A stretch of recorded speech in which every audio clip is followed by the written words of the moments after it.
I can't believe I'm making this build today, but today we are using Eunoia. But before we continue, shout out to today's sponsor, DVN.net. Guardians, I would like to recommend you all a great service the Traveler blessed us with, DVN.net. Here, you can find a team to complete different activities for you, like raids, dungeons, trials, exotics that you don't have, and even power grind. No longer do you have to torture yourself with grind level torture. You can give it to somebody else. You can torture somebody else with it, okay? All the services can be done without account sharing. So no worries about securing your account and having to give away your login information. To order a service like that, all you have to do is talk to an operator in the bottom right corner where it says chat and schedule a self-play appointment with your order. The website has been working for a long time. It has a lot of players, reviews, and payment methods. You can check out everything yourself, and with the promo code AlchemistKirito, you will have a 15% off discount on all services. If you have any further questions, just ask the operator in the bottom right corner. What you waiting for? Get help from DVN.net today. The reason why I say I can't believe I'm making this build is because I'm gonna be honest with you guys, it's pretty dumbed down and straightforward, but people was asking for a build fist because people want to use the new exotic. But I'm gonna be honest with you guys, it's just better off using getaway artists. But you ask and you shall receive. I'm gonna be honest with you guys, Eunoia, it makes it that the Hellion do more damage when you far away from people. Yada yada yada, right? Okay. And you can get some good initiations off from that. But if you're wondering what's the build for Eunoia, all you really do is just copy and paste what you do with the getaway artist build.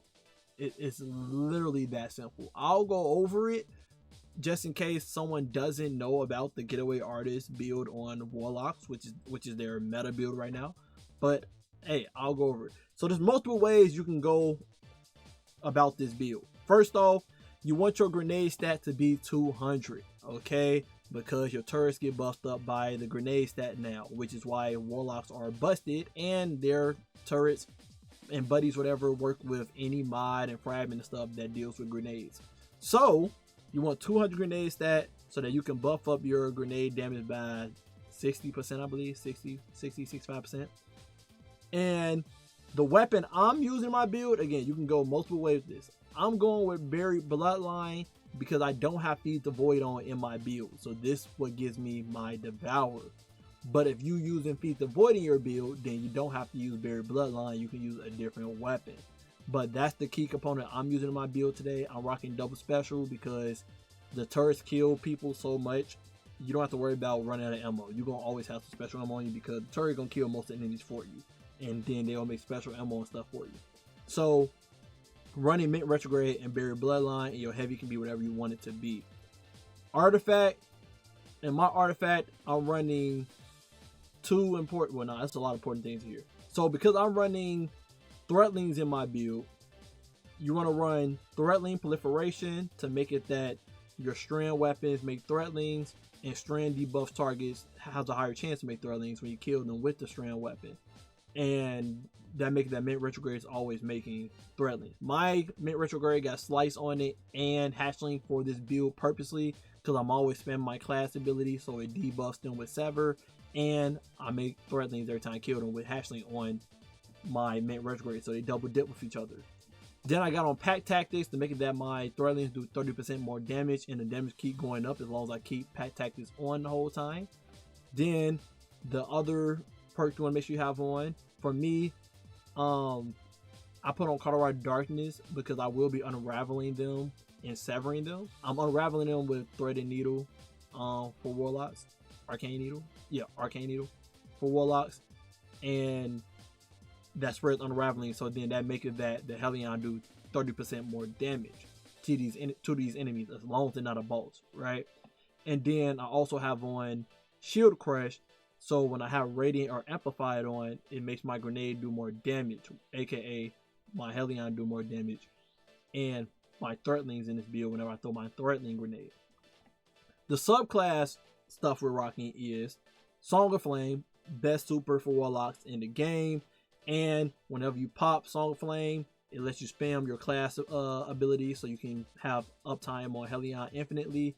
If you ever don't have your ability charges, you can always pop your super and get your abilities back immediately. And then when your super goes off, you already have your abilities back again. So it's very good for looping your abilities of spamming your grenades and spamming your class ability for Hellion. So you can always do Hellion. You can always do Phoenix Die, throw your threading grenades, pop your super, that give your grenades and stuff back, spam your grenade stuff in that super before super goes off, use your class ability again, you get Hellion back reproc, and then when you get out, you can have your grenade again, and you can throw your grenade again for more damage. And then by that time, you have Prismatic up and running, and then you can pop Prismatic, which refreshes your grenade and stuff again, and then you just rinse, wash, and repeat, and it's a whole cycle. We got Phoenix Dive on, so that I can make Threadlings, and it's the fastest class ability uptime, so this makes that I make Threadlings and I make Hellion because I got Weaver's Call on and Hellion. The reason why we opting in on Weaver's Call over Feed the Void is because Hellion is tied to our class ability. Weaver's Call make it that any Threadling damage we do give us class ability energy. Okay, so whether we make Threadlings through Bent Retrograde with Hashling, whether we make Threadlings with our grenade, whether we use Threadlings from using our class ability, any Threadling damage makes give us class ability energy, which help us spam Phoenix Dive even more to make even more Threadlings and make Hellion. And then as you can see, you get your Prismatic bar very quick because Threadlings doing damage, and then you got Hellion doing light damage. Okay, and then you got Unraveling from Arcane Needle, and then that's spreading more darkness damage for you. So you always gonna have uptime on your Prismatic non-stop, so you might as well spam it. Okay, Fragments, we're running Facet of Hope, so we got Elemental Bust on us, we get our class ability back even quicker. We got on Facet of Courage, so that we do 10% more damage to enemies affected by darkness. This stacks with Colorado Darkness in the artifact, so just making it that our Hellion doing even more damage to any enemy that's affected by Unraveling or Sever from me using my Bent Retrograde. Faster Protection for some damage resistance, but I'll be honest, you're killing everything in this build. This is the first time I probably would say you can opt out on Facet of Protection, and you can put on something like Facet of Dawn, so you have Radiant in your build, or you can use Facet of Bravery, so when you get a melee kill, then your Bent Retrograde got Unraveling rounds. Basically what I'm saying is it's a free slot, is basically what I'm saying. Then we got Facet of Purpose on, so whenever we pick up Orb Power, we get Restoration. And then we got Facet of Mending on, so whenever our Hellion kill enemies or our Threadling Grenade kill enemies, we get a chunk of health from Cure. Again, this is another fragment where you can opt out of because you will have Devour on from Buried Bloodline. But if you don't have Buried Bloodline on, then you will have to have Facet of Mending in this build to get some type of healing factor going without Feed the Void being on. Again, you could opt out Weaver's Call and put on Feed the Void, but I'll be honest, you don't need to. If you're rocking Buried Bloodline, you really don't need to because you have Devour on. Yeah, Feed the Void is a stronger version of Devour than Buried Bloodline, but this build not relying off of your grenade like Getaway Artist. Getaway Artist, you need your grenade back quick so you keep eating it, get amplified, and you know, yada yada yada. But this one is more focused on getting your class abilities to spam Hellion and spam Threadlings from using your class ability. So we really don't need our grenade come back quick. We just need some healing going on, and Facet of Mending helps that, and the Devour from Buried Bloodline help with that too. Again, you don't need Buried Bloodline. You could run like an SMG with like Chaos Reshape on it or Heal Clip, something like that, and you'll still be just fine. You're doing a lot of damage with your Hellion and stuff, so you're never gonna have really like an issue in this build. This build is too flexible and versatile that you're never gonna be struggling. Armor mods. If you already got 200 grenade stat, then you can put on 3 fire powers, and every time your Hellion get a kill, your Threadling grenades get a kill, you'll make all the power out there for you to pick up. So you have restoration on 24/7. Your helmet have Ash's assets on, so that whenever you get grenade kills with the Hellion or your Threadling grenade, you'll get super energy, so you can get your Song of Flame back quicker and then spam that even more. Of course, you need special ammo finder in this build if you're running double special like me. Chest piece, I got a void ammo generation on, so that Buried Bloodline have more ammo generation for my Bent Retrograde. You may think it's hard to run double special, but it's not when you're running a rocket sidearm as one of your special weapons.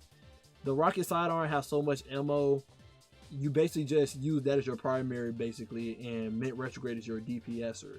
And you never really run out of special ammo. You just don't, okay? And then you still get your heavy. You can put on like a heavy machine gun if you want, and use that as your main ad clearer. And then your special weapons can just be like, you know, your DPSers. But again, your pet's gonna be killing everything, so you're really gonna be using your weapons in general. And then lead piece, I put on surges. I put on a void surge for my void berry bloodline kill quicker, and then I put on strand scavenger and void scavenger. So whenever I do pick up special ammo, I get a lot of ammo for both my mint and berry bloodline. And then class item, I got on reaper. I'm spamming Phoenix Dive, so we make an orb every time I get a weapon kill. Bomber on to get some grenade energy back whenever I pop Phoenix Dive. Since I already know I'm gonna be in my class ability back from the Threadlings doing damage from me using my class ability for Phoenix Dive, whatever. I want that grenade energy to come back from me for my Threadling grenade, so I can use those more to get my class ability back again, even quicker. And then I got distribution on. Just give me ability uptime on all my abilities, even my super, whenever I use my Phoenix Dive near 3 enemies within 15 meters. So very clutch on getting your Song of Flame back even quicker. That's the full build. Again, you really can't go wrong with this build. Just if you got a Getaway Artist build already on Prismatic with Hellion and Feed the Void, all you would do is just replace Getaway Artist with Eunoia, and boom, you're set. I believe Getaway Artist is better. It gives you Amplify and also shoot quicker. I don't think Eunoia has a good, you know, strength to it, because you got to be far away for it to get the max damage for it. And why do that if I can just have Arc Soul shooting with my Hellion and they both just deleting things even quicker? You know what I'm saying? But hey, if you wanted to make sure if you just wanted to play around, have fun with the new Warlock Exotic, this is the way to go. I wouldn't recommend using it on a pure solar build. You just kind of horn yourself there. It's just way better on Prismatic. Anyway, love you guys. Appreciate you guys always. And until next time, stay up.